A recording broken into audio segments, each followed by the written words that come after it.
दोस्तों नमस्कार, महेश सिंह का अभिवादन स्वीकार करिए। उत्तर प्रदेश के मुख्यमंत्री योगी आदित्यनाथ आज पीलीभीत और मुरादाबाद दौरे पर रहे। इस दौरान उन्होंने विपक्ष पर सीधे निशाना साधा और साफ तौर पर कहा कि प्रधानमंत्री के दूरदर्शी मिशन को आगे बढ़ाने के लिए उत्तर प्रदेश में अब विकास तेजी के साथ हो रहा है और ब्रह्मोस्त्र मिसाइल बनाई जा रही है। जबकि सपा सरकार जब होती थी तो समाजवादी पार्टी के लोग कट्टा बनाने का काम करते थे। इससे वो व्यापारियों को धमकाते थे, लोगों को धमकाते थे और विकास कार्य का मतलब केवल सैफई होता था। उन्होंने कहा कि ब्रह्मोस्त्र मिसाइल जब चलती है तो पाकिस्तान भी बाप बाप कहता है। दोस्तों, अब जिस तरीके से योगी आदित्यनाथ, जो कि उत्तर प्रदेश के मुख्यमंत्री हैं, अपने भाषण में आक्रामक रुख अपना रहे हैं, उससे साफ जाहिर होता है कि 2027 का चुनाव धर्म की सियासत के साथ साथ विकास और कानून व्यवस्था पर ही केंद्रित हो जाएगा। खबर को विस्तार से जानने से पहले चैनल को सब्सक्राइब कर लीजिए, लाइक एवं कमेंट करना ना भूलिएगा ताकि ऐसी खबर आपसे मिस ना हो। उत्तर प्रदेश के मुख्यमंत्री योगी आदित्यनाथ ने आज पीलीभीत की जनसभा से विपक्ष, खासकर अखिलेश यादव और समाजवादी पार्टी पर तीखा राजनीतिक हमला बोला। मुख्यमंत्री ने विकास कार्यों का लोकार्पण और शिलान्यास करने के साथ कानून व्यवस्था, विकास और तुष्टीकरण की राजनीति को लेकर अपनी सरकार की उपलब्धियां भी गिनाई। पीलीभीत पहुंचे मुख्यमंत्री योगी आदित्यनाथ ने कहा कि पहले की सरकारों के लिए विकास का मतलब सिर्फ सैफई था, जबकि पीलीभीत और अन्य क्षेत्र की अनदेखी की जाती रही। उन्होंने दावा किया कि उनकी सरकार ने प्रदेश के हर जिले में बिना भेदभाव विकास पहुंचाया है और गरीबों, किसानों तथा युवाओं के हित में लगातार काम किया है। मुख्यमंत्री ने समाजवादी पार्टी पर निशाना साधते हुए कहा, यदि प्रदेश में साइकिल चलती रहती तो दंगे भी चलते रहते। उन्होंने कहा कि आज उत्तर प्रदेश माफिया मुक्त, उपद्रव मुक्त और कर्फ्यू मुक्त प्रदेश बन गया है। सरकार की जीरो टॉलरेंस नीति के कारण अपराधियों के खिलाफ सख्त कार्रवाई और निवेश का माहौल बेहतर बना है। अपने संबोधन में मुख्यमंत्री ने कांग्रेस पर भी हमला बोलते हुए तुष्टीकरण की राजनीति का आरोप लगाया। उन्होंने कहा कि सरकार सभी वर्गों के विकास के लिए काम कर रही है, जबकि पिछली सरकारों ने केवल वोट बैंक की राजनीति की। साथ ही उन्होंने प्रधानमंत्री आवास, सड़क, बिजली, सिंचाई और अन्य जन कल्याणकारी योजनाओं का भी उल्लेख किया। कार्यक्रम के दौरान मुख्यमंत्री ने पीलीभीत क्षेत्र में करोड़ों रुपए की विकास परियोजनाओं का लोकार्पण और शिलान्यास किया तथा लाभार्थियों को विभिन्न योजनाओं के प्रमाण पत्र भी वितरित किए। उन्होंने कहा कि डबल इंजन सरकार का लक्ष्य प्रदेश के हर नागरिक तक विकास की योजनाओं का लाभ पहुंचाना है। पीलीभीत की जनसभा में मुख्यमंत्री योगी आदित्यनाथ का पूरा भाषण विकास और कानून व्यवस्था के साथ साथ विपक्ष पर राजनीति हमलों के इर्द गिर्द केंद्रित रहा। आगामी विधानसभा चुनावों से पहले भाजपा का यह संदेश साफ है कि वो विकास, कानून व्यवस्था को ही अपना प्रमुख चुनावी मुद्दा बनाएगी। विपक्ष इन आरोपों का क्या जवाब देता है, इस पर अब सभी की नजरें रहेंगी। शपथ समाचार ब्यूरो, फतेहपुर। आने वाले समय में किसी हिंदू को विस्थापित न होना पड़े, इसके लिए तो उत्तर प्रदेश में अब हम लोग डिफेंस मैन्युफैक्चरिंग कॉरिडोर में प्रधानमंत्री जी के दूरदर्शी विजन को ध्यान में रख करके अब ब्रह्मोस मिसाइल भी बना रहे हैं। इस समाजवादी पार्टी के लोग तो कट्टा बनाते थे, कट्टा और बम बनाते थे व्यापारियों को लूटने के लिए, गरीबों को लूटने के लिए, और हम बना रहे हैं ब्रह्मोस मिसाइल। ब्रह्मोस मिसाइल जब दगती है और पाकिस्तान पर छोड़ी जाती है तो पाकिस्तान भी चिल्ला उड़ता है, बाप बाप चिल्ला उड़ पड़ता है। यह है पाकिस्तान की नीयत। और बहनों और भाइयों, उसी लड़ाई को लड़ने के लिए आज डिफेंस मैन्युफैक्चरिंग कॉरिडोर का एक हब बन रहा है यूपी। अब यूपी के अंदर विकास हो रहा है। एक इकोनॉमिक कॉरिडोर इसी पीलीभीत से होते हुए जा रही है शामली के लिए, गोरखपुर से पीलीभीत होते हुए, मुरादाबाद होते हुए, और ये जाएगी सीधे शामली, और शामली से फिर आगे पानीपत,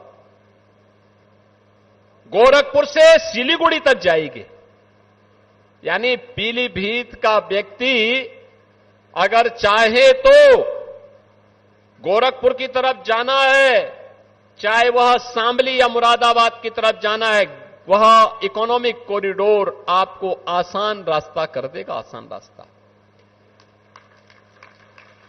जितने अच्छे मार्ग बनेंगे, जितनी कनेक्टिविटी में गति होगी, उतनी ही तेज प्रगति होगी।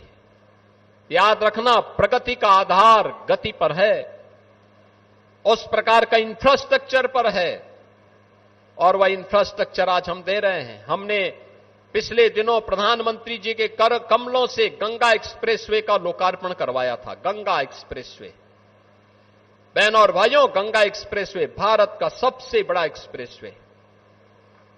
आज जो भी गंगा एक्सप्रेसवे से जाता है, पहले गाजियाबाद से या मेरठ से लखनऊ की दूरी तय करने में समय लगता था 8 घंटे, 6-6.5 घंटे। अब मात्र 4 घंटे में मेरठ से लखनऊ लोग आ जा रहे हैं। मात्र 5 घंटे में मेरठ से प्रयागराज पहुंच जा रहे हैं। यह है गति, और यही गति जब इस प्रकार के वर्ल्ड क्लास इंफ्रास्ट्रक्चर के साथ जुड़ती है, तो वही गति प्रगति के साथ जुड़ जाती है। और जब भी इंफ्रास्ट्रक्चर नहीं होता है, अच्छा इंफ्रास्ट्रक्चर, अच्छी रोडें नहीं होती हैं, अच्छे एयरपोर्ट नहीं होते हैं, रेलवे की अच्छी सुविधा नहीं होती है, तो तब अर्थव्यवस्था की दुर्गति होती है। बहनों और भाइयों, ये डबल इंजन की सरकार है। ये डबल स्पीड के साथ चलती है, बुलेट ट्रेन की स्पीड से चलती है, विकास भी लाती है, विरासत को भी सम्मान देती है।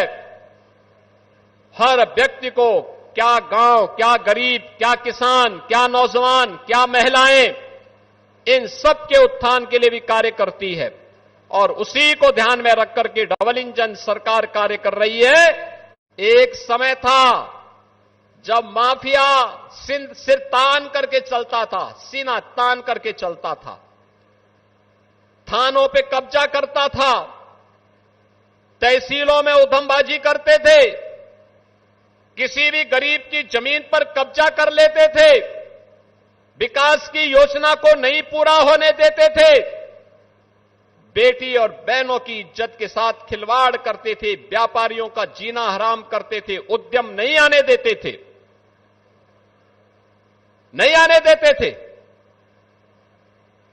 और अगर कहीं जब दंगे होते थे, तो दंगाइयों को मुख्यमंत्री सरकारी जहाज से बुला करके अपने आवास में सम्मान करते थे। ये होता था 2017 के पहले। बहनों और भाइयों, अब यूपी में दंगा नहीं होता है। नो दंगा, नो कर्फ्यू, यूपी में अब सब चंगा। यूपी में नो कर्फ्यू, नो दंगा, अब यूपी में सब चंगा। अब यूपी में कोई दंगा नहीं, माफिया मुक्त, उपद्रव मुक्त, कर्फ्यू मुक्त। जो माफिया पहले सीना तान करके चलते थे, आज गले में तख्ती लटका करके चलते हैं कि साहब जान बकस दो, बस एक बार, अब जान बकस दो, अब आगे हम ठेला लगा करके पेट भर लेंगे, लेकिन कहीं गुंडागिर्दी नहीं करेंगे। हमारी प्रतिबद्धता गरीब के लिए है, हमारी प्रतिबद्धता युवा के लिए है, हमारी प्रतिबद्धता बहन और बेटियों की सुरक्षा के लिए है, हमारी प्रतिबद्धता व्यापारियों की सुरक्षा के लिए है, अन्नदाता किसानों की खुशहाली के लिए है। हमारी प्रतिबद्धता किसी गुंडा माफिया के प्रति नहीं हो सकती है, और हम उसको कोई संरक्षण भी न देंगे, न देने देंगे। और इसीलिए बहनों और भाइयों, आज आप सबको मैं कहने के लिए आया हूं, ये मेडिकल कॉलेज पहले भी बन सकते थे, विजन नहीं था। गरीब को उपचार की सुविधा मिले, ये केवल सेफई परिवार का अधिकार था, बाकी किसी और का नहीं। उनको अच्छी सुविधा मिले, बाकी तो 25 करोड़ की जनता जाए भाड़ में उनके लिए, यही करते थे। सब कुछ सेफई। पीलीभीत नहीं, लखीमपुर खीरी नहीं, बरेली नहीं, रामपुर नहीं, मुरादाबाद नहीं, बदायूं नहीं, एक खानदान का कब्जा बरकरार रहे, बाकी और कुछ भी नहीं। आप देख रहे हैं शपथ समाचार।